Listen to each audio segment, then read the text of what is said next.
Last কয়েকদিন ধরে আমরা খবরের চ্যানেল বা খবরের চ্যানেলের বাইরে সোশ্যাল মিডিয়ায় যে ধরনের ভিডিও দেখতে পাচ্ছি, তাতে বহু মানুষ অত্যন্ত এন্টারটেইনড হচ্ছেন।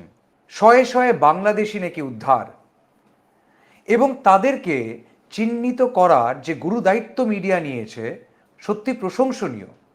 এবং সেই ভিডিওগুলো দেখে তারা অত্যন্ত বেশি এক্সাইটেড, এন্টারটেইনড হচ্ছেন, কারণ তাদের মধ্যে এই একটা মনোভাব রয়েছে যে বাংলা এবং ভারত শেষ হয়ে গেছে এই বাংলাদেশিদের জন্য।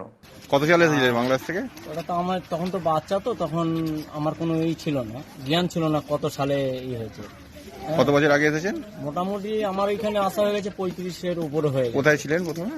হ্যাঁ, হাওড়া তপসিয়ায় ছিলাম, ওখান থেকে এসে আমতায় ছিলাম, আমতার থেকে বাংলান চতপুরে ছিলাম, তারপরে বিয়ে শাদী করে এইখানে আছি ফুলগাছি। এই যে এখন এসআইআর ফর্ম ফিল আপ করেছেন? হ্যাঁ, এসআইয়ের ফর্ম ফিল আপ করেছি, যত আমার কাছে ফর্ম এসছে ওই জন্য আমি ফিল আপ করেছি আমার শ্বশুরের নাম। কিন্তু এক্ষেত্রে সেটা তো কার্যকর হবে কি? এবার কার্যকর না হয় এবার কি করে বলবো বলুন। 1990 সালে এসছেন, ওনার নাম হচ্ছে মোহাম্মদ কুলিন মোল্লা। 1990 সালে আসার পর এতগুলো বছর ভারতে আছেন, এবার ওনার কাছে আধার ভোটার আছে, এবং এনার এই বাইটটা বারবার করে বিজেপি শেয়ার করছে, বারবার করে বিজেপি শেয়ার করছে, এবং বলছে এটাই প্রমাণ কেন বাংলায় প্রয়োজন SIR।